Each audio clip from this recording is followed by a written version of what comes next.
Oh, thank you guys for that. I appreciate that. Man, what a great crowd. Thank y'all so much. What a great team. Thank y'all for being here on behalf of the First Lady and I just want to thank you guys for being here to help us celebrate the best state in the nation to do business. Pat, your team did an amazing job with that video. I can tell everybody's fired up. It's like being at Sanford Stadium right before kickoff. Let's give Pat and the team at the Economic Development Department a big hand for all they've done over the past year.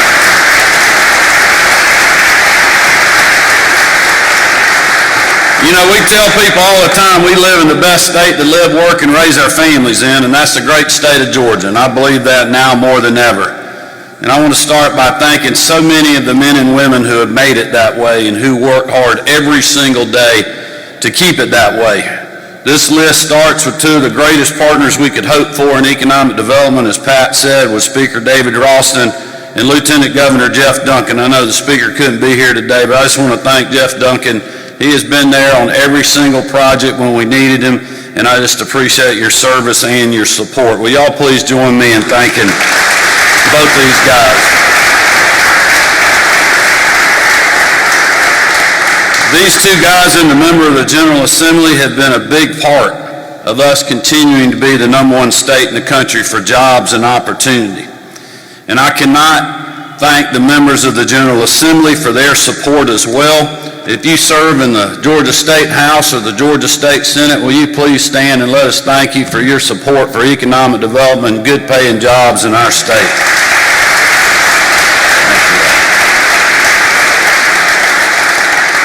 You know, both chambers of the legislature are important stakeholders in any and all economic development projects that we undertake as a state. And we certainly appreciate what you do to support the growing number of industries that now operate in our home. That's also something worth remembering this November, in my opinion, and I appreciate that, and I hope the people of Georgia will when they go to the polls, and I believe that they will. I also want to thank our constitutional officers here today. I know Commissioner Gary Black, our Agriculture Commissioner, was supposed to be here and had a last-minute cancellation, but Secretary of State Raffensperger, we have many members of the Public Service Commission that are here, Commissioner Pridemore, Fitz Johnson, Commissioner Shaw, Commissioner McDonald, and then also our Labor Commissioner Mark Butler's here with us today. Would you all stand and let us thank you for your support of business in Georgia. Thank you all very much. All of these folks are a big part of our economic development team and our business-friendly environment in our state, and we appreciate that. Certainly appreciate Attorney General Chris Carr. He couldn't be with us this afternoon, but being someone that served as prior Commissioner of Economic Development, he certainly helped us get where we are today, and we want to say thank you for that. We're also joined in spirit by other great leaders that aren't with us today. Our Insurance Commissioner, General John King, our Public Service Commissioner, Tim Eccles, and also our School Superintendent, Richard Woods, who had conflicts, but we appreciate their service and their support in what they do to make us a great state for business and a great place to raise our families. When businesses choose Georgia, it's not just because of our partnership approach and pro-jobs philosophy. It's also because they know it's a safe place to live and work. They know it's a good place to get a quality education. They know it's an inviting place to raise our children, and they know that our cost of living can beat most other states without sacrificing quality of life. Our constitutional officers work diligently to ensure Georgians retain those attributes, and I want to thank them for that service as well as the members of the General Assembly. But we're also proud to have economic development partners from around the state that are with us. We hear over and over again that job creators choose Georgia in part because of how well we work with all the stakeholders involved, both on the state and local level. When it comes to Southern hospitality, we just don't talk the talk. We are the gold standard. So I want to thank them for making the trip and for all that their respective organizations do to bring opportunities to all communities across our state. I also, like Pat, want to thank the members of our Consular Corps and various international partners who are with us. Will you please stand, wave, and let us thank you for what you bring to our state and to your home countries. Thank you all very much.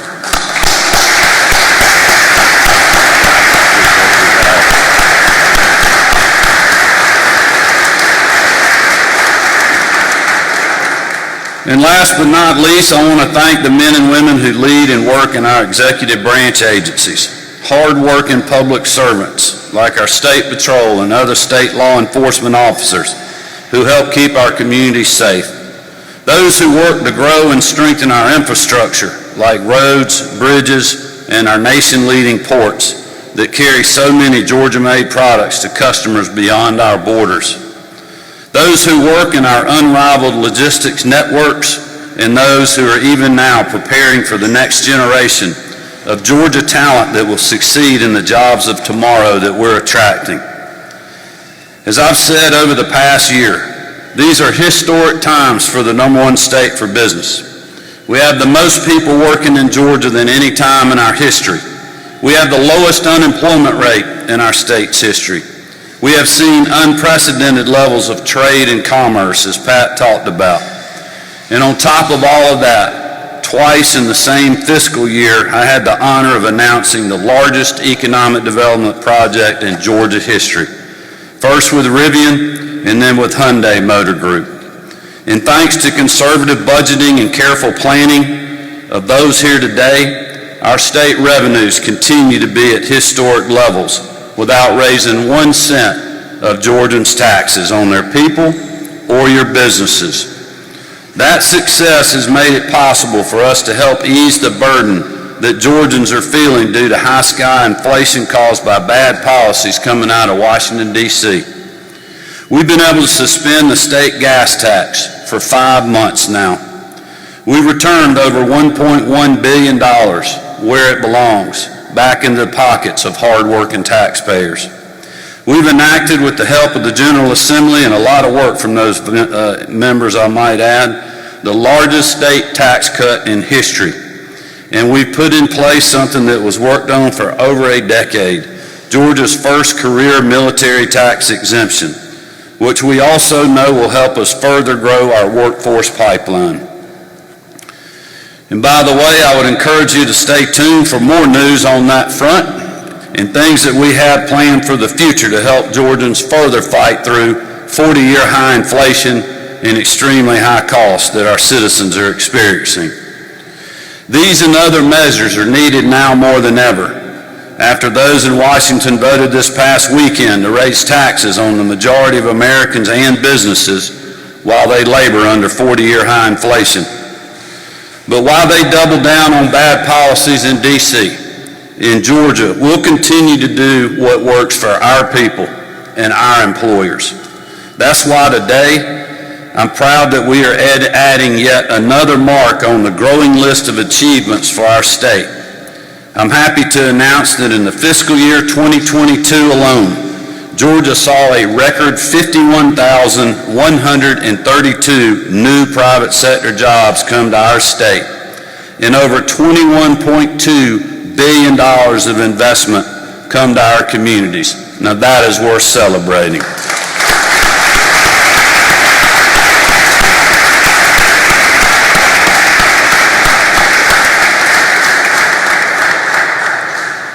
And what's really incredible is you look and see how this stacks up against past years.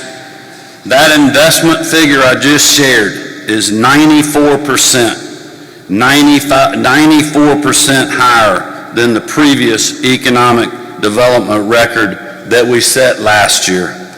And the number of jobs created is 53% higher than the previous economic record.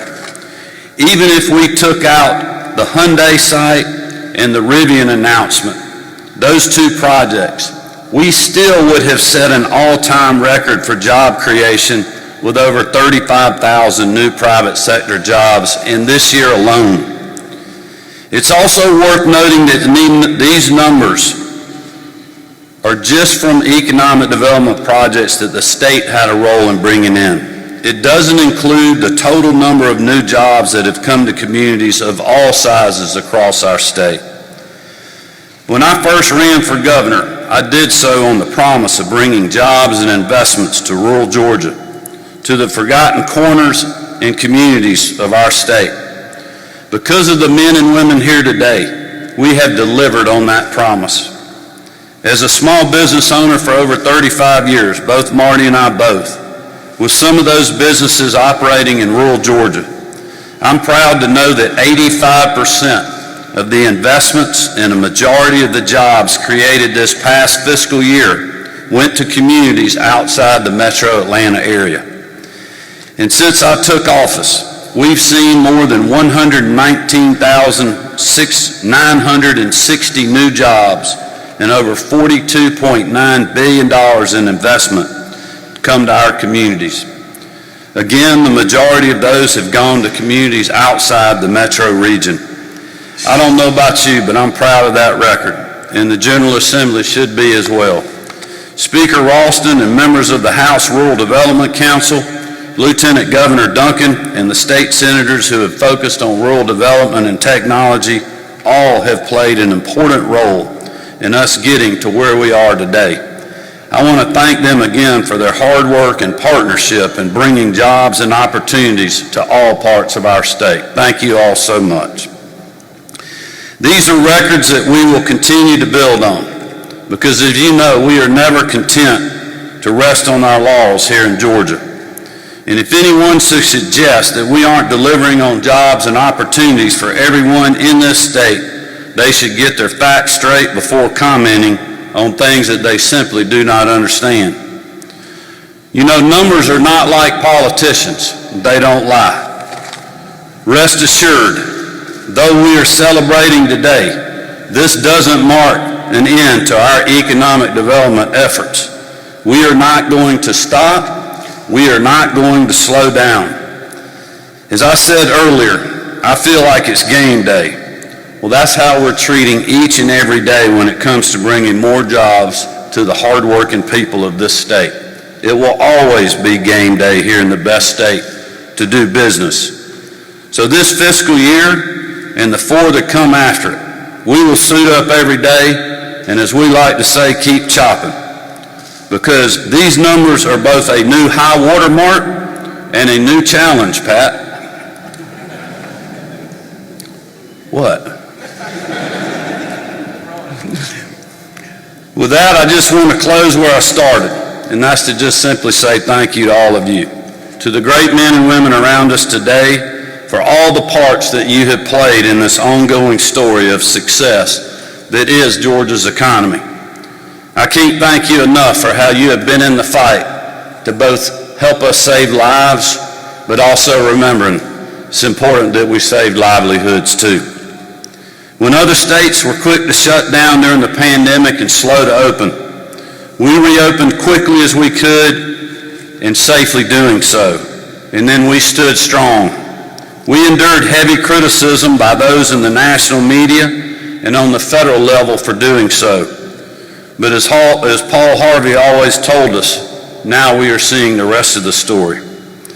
Because we endured that criticism and remained strong, because we held fast to our values during unprecedented challenges, Georgia is leading the nation in economic strength.